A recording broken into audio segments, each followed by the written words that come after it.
Dulu, Sari adalah seorang perempuan muda yang hamil di luar nikah. Ia tinggal sendiri disembunyikan dan diasingkan oleh keluarganya yang kaya raya dan terhormat.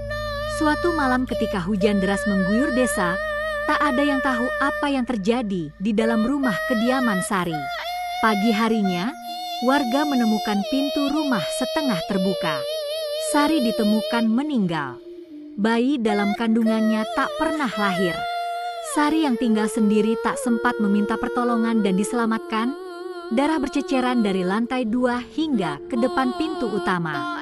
Sejak saat itu, suara tangisan bayi dan perempuan sering terdengar dari rumah itu. Orang-orang percaya Sari tidak pernah benar-benar pergi. Ia berubah menjadi sesuatu yang lebih gelap.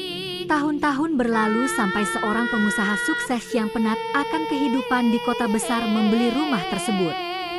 Pengusaha itu berniat merenovasi rumah tersebut dan selesai rumah itu direnovasi, ia akan tinggal di situ. Rumah itu akhirnya tetap dibeli. Meskipun warga telah berulang kali memperingatkan jangan membeli rumah tersebut. Penduduk desa juga telah menceritakan kisah kelam yang telah terjadi di rumah tersebut.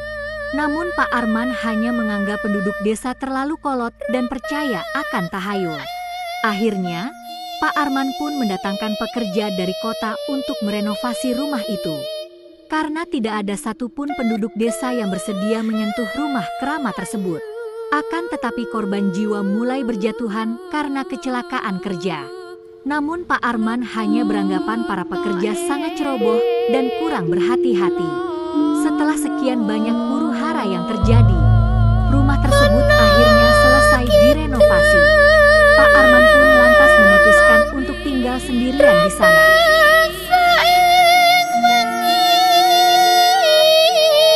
Malam pertama, jam 2 pagi, Pak Arman terbangun. Ia mendengar suara kursi. Grek-grek. Ia membuka mata, namun tidak melihat siapa-siapa. Malam kedua, ia mulai mendengar suara tangisan. Pelan, seperti perempuan. Datangnya dari kamar tidurnya di atas. Saat ia membuka pintu, kosong, tapi udara dingin menusuk. Malam ketiga, Arman terbangun karena merasa ada yang berdiri di dekat tempat tidurnya. Sayup-sayup dari kejauhan terdengar nyanyian Lingsir Wengi dan tercium aroma melati yang menusuk. Ia membuka mata. Di sampingnya telah berdiri sesosok putih berambut panjang yang menatapnya dalam diam tanpa mengedipkan mata. Arman pun segera